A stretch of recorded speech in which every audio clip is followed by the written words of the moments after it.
Hey guys, hi I am MSK. और चलिए जानते हैं कि आज आखिरकार क्या कुछ हो गया है, ये रिश्ता क्या कहलाता है कि आने वाले अपकमिंग एपिसोड में। जी हाँ, हम लोग जानेंगे कि आखिरकार क्या क्या होने वाला है अपकमिंग एपिसोड में। सो लेट्स सी क्या होता है, देखते हैं। सबसे पहले तो देखेंगे कि किस तरह से अरमान अभिरा को डांटे जा रहा था। जी हाँ, अरमान अभिरा से नाराज जो है, क्योंकि अरमान ने जो बात अकेले में अभिरा को बताई थी उसका अभिरा ने कोर्ट में इस्तेमाल किया है।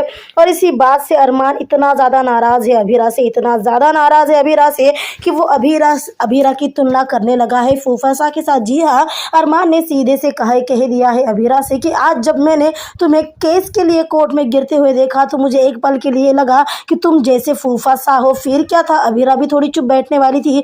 अभिरा ने भी कह दिया, अरमान जब तुम्हारे रूही की बात आएगी तो तुम लोगों को इसी तरह से सुनाओगे और इसी तरह से उनकी फूफासा के साथ तुलना करोगे। पर अरमान भी थोड़ी चुप बैठने वाला था। अरमान ने भी अभिरा को बहुत कुछ सुना दिया, ये कहकर कि हर बार तुम हमारे बीच में रूही को लेकर आ गई हो और मैं थक चुका हूँ तुम्हें इस बात को एक्सप्लेन करते हुए कि मैं उससे नहीं बल्कि तुमसे प्यार करता हूँ। आखिर कब तक साबित करूँ। और अरमान अभिरा से नाराज़ होकर वहाँ से चला जाता है, जिसके बाद अभिरा रोने लगती है। जी हाँ, अभिरा फूट फूट कर रोने लगती है, जिसे दिलासा देने के लिए, सहारा देने के लिए विद्या वहां पर आ जाती है, जिसके गले से लगकर अभिरा रोने लगती है। और फिर शुरू हो जाती है सास बहू की बातें। जी हाँ, सास बहू की बातें शुरू हो जाती है, जिसमें विद्या अभिरा को समझाने लगती है कि किस तरह से अभिरा को अपने रिश्ते पर ध्यान देना होगा, रिश्ता उसे किस तरह से निभाना होगा, और अगर उनके रिश्ते में कोई बीच में आ रहा है तो किस तरह से अभिरा को उसको बीच में आने ही नहीं देना होगा। और विद्या खुद का एग्जाम्पल देते हुए कहती है कि मैंने भी अपने भ्रम के चलते, एक झूठ के चलते, एक शक के चलते अपनी पूरी जिंदगी में मैं माधव जी से दूर रही, ऐसा विद्या ने कहा है। जी हाँ, विद्या ने यही कहा है कि अरमान की माँ उन दोनों के बीच में नहीं थी, पर विद्या ने खुद उन्हें जिंदा रखा, क्योंकि उन्होंने अपने शक में उसे यानी अरमान की माँ को जिंदा रखा। और परिणाम ये हुआ कि वक्त उनके हाथ से रेत की तरह फिसलता गया और उनका रिश्ता भी कहीं ना कहीं बिखरता गया। बहुत मन्नतों के बाद आज जब विद्या का शक दूर हुआ है, तब जाकर उनका रिश्ता कहीं सही कगार पर आ चुका है। पर अब फिलहाल अभिरा के पास वक्त है, अभिरा को जल्द से जल्द संभाल लेना होगा। जिस पर अभिरा कहने लगती है कि कैसे माँ, अरमान की माँ आपके आंखों के सामने नहीं थी, पर अब रूही मेरे आंखों के सामने है। वो हंसती है, खेलती है, हमसे बातें करती है और हर बार वो हम दोनों के बीच में आ जाती है।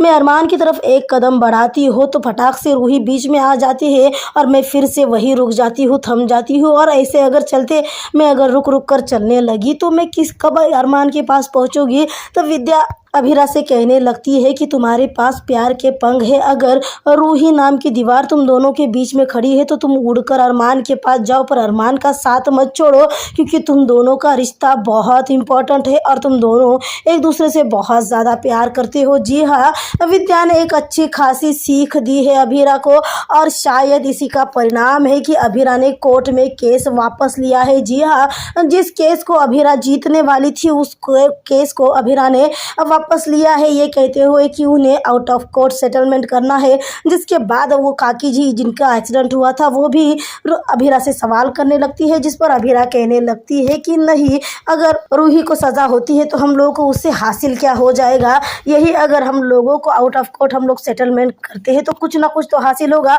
कम से कम काका का इलाज तो हो जाएगा। और अभिरा के इसी फैसले पर अरमान को ही नहीं बल्कि मनीष गोयनका को भी नाज होता है और वो तुरंत से अभिरा के पास आकर अभिरा से माफ़ी मांगते हैं अपनी पिछली वाली हरकत के लिए, क्योंकि उन्होंने अभिरा को बहुत कुछ सुना दिया था। जिस पर मनीष गोयनका माफ़ी मांगते हैं और अभिरा कहती है कि भले ही आप मुझे अपना कुछ नहीं मानते, पर मैं तो आपको आपको अपना परनानू मानती हूँ और मैंने अपने परनानू के लिए ही किया है। और अभिरा मनीष गोयनका के गले से लग जाती है। यकीनन वो मनीष गोयनका के गले से लगती है तो रूही को जलन होना और रूही को तकलीफ होना तो जायज़ ही है। और अभिरा वहाँ से चली जाती है, जिसके बाद अरमान अभिरा को यहाँ वहाँ ढूंढने लगता है। उसी दौरान वो अभिरा को फ़ोन करने के लिए जेब में से फ़ोन निकालता है और उसी दौरान अरमान का रुमाल गिर जाता है और जो मिल जाता है अभिरा को, जो अरमान को ढूंढती हुई वही आई थी। और अरमान का रुमाल देखकर जिस पर ए लिखा हुआ था उसे देखने के बाद फिर क्या था, अभिरा अरमान का फ़ोन उसका रुमाल उठा लेती है और बड़े ही प्यार से अपने पति के रुमाल को निहारने लगती है। उसी दौरान वो अरमान को फ़ोन करने की कोशिश करती है, पर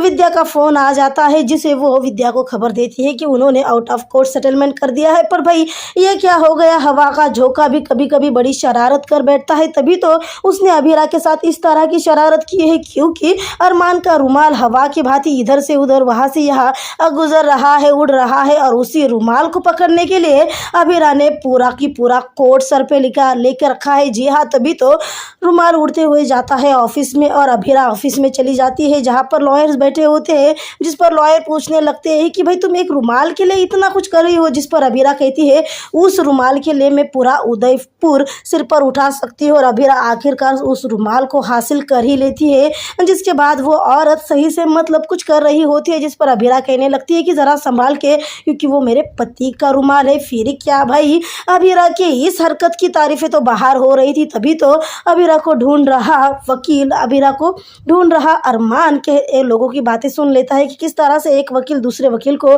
बता रहा होता है कि एक लड़की ने पूरा ऑफिस सिर पर उठा लिया था सिर्फ अपने पति के रुमाल के लिए।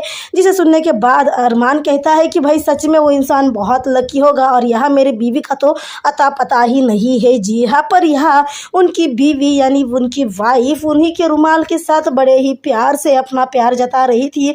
तो वही यहाँ पर दादी साहब परेशान है घर पर। जी हाँ, दादी साहब बहुत ज़्यादा परेशान है इस बात को लेकर कि कौन जीता कौन नहीं। तभी विद्या आ जाती है पीछे से दादी साहब के लिए दवाई लेकर, और वो बताती है कि तीनों बच्चों की जीत हुई है, यानी अभिरा जीत गई है। जिस पर दादी साहब कहती है कि वो लड़की इतनी जिद्दी है कि उसने अरमान को हरा दिया। जिस पर विद्या कहती है कि अरमान को हरा नहीं दिया है, तीनों ने जीता है, क्योंकि अभिरा ने आउट ऑफ कोर्ट सेटलमेंट किया है। और उसी दौरान विद्या दादी साहब को समझाने की कोशिश करती है कि अभिरा किसी कड़वी दवाई की तरह है, जिसे खाते वक्त तो तकलीफ होती है, पर उसके बाद सारी बीमारियां दूर हो जाती है। पर भाई विद्या की बातें दादी साहब के कहाँ समझ में आएगी। तभी तो दादी साहब को समझा रही विद्या के हाथ का ग्लास दादी साहब फेंक देती है, ये कहकर कि वो लड़की अलग है, सबसे अलग है और वो हमारे घर में सूट नहीं होती। जिस पर विद्या कहने लगती है अगर वो अलग है तो क्या हम उसे स्वीकार नहीं करेंगे, भले ही अभिरा अलग है पर वो अच्छी भी है। जिस पर दादी साहब बिल्कुल सहमत नहीं होती है,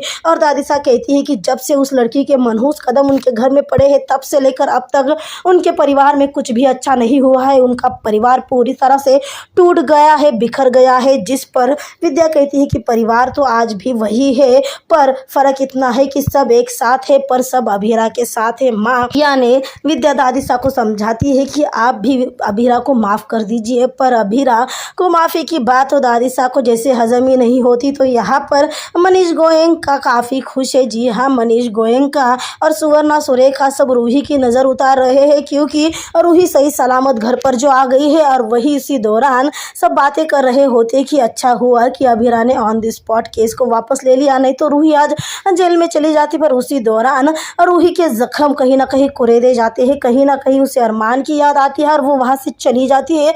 जिसके बाद सुरेखा कहती है भाई इससे क्या हुआ, अब कौन सी नई परेशानी लेकर बैठ गई ये लड़की। जिस पर मनीष गोयनका कहती है कि ना तो कोई नई परेशानी है और ना ही नई कोई उलझन है, बस वही है पुराने जख्म, क्योंकि आज भी रूही अरमान से बहुत ज़्यादा प्यार करती है। और मनीष गोयनका का ये सच सुनने के बाद सुरेखा और सुवर्णा का चेहरा यकीनन उतर ही जाता है। तो यहाँ पर अरमान घबराया हड़बड़ा आता है अभिरा को ढूंढने के लिए। तो देखिए ना किस तरह से माधव पोदार और विद्या किस तरह से अरमान को वहाँ से भगाने की कोशिश करते हैं। वैसे अरमान अभिरा को ढूंढने के लिए जा रहा है, पर इन दोनों की कोशिशें देखिए किस तरह से अंकल कुकरेजा का नया जन्म हो जाता है। जी हाँ, पता नहीं ये कौन अंकल कुकरेजा है। और जिस तरह से माधव और विद्या बात कर रहे थे उन्हें देखकर तो साफ लग रहा था कि वो जानबूझकर अरमान के साथ इस तरह का प्रैंक कर रहे हैं। जी हाँ, वैसे अरमान को याद भी नहीं था कि ये कुकरेजा कौन है, पर विद्या और माधव पोदार काफ़ी अच्छे से मतलब अपनी ड्रामेबाजी में कहते हैं कि ये वो अंकल है जो तेरे लिए बचपन में चॉकलेट लेके आते हैं। भाई उसी दौरान डायलॉग बाजी में विद्या से हो जाती है गलती, क्योंकि अंकल कुकरेजा बन जाते हैं अंकल जुनेजा। जी हाँ, पर माधव पोदार हालात को संभाल लेते हैं। पर अरमान जब कहता है कि वो कल मिलने चला जाएगा क्योंकि उसे अभिराग से मिलना है, फिर क्या होता है,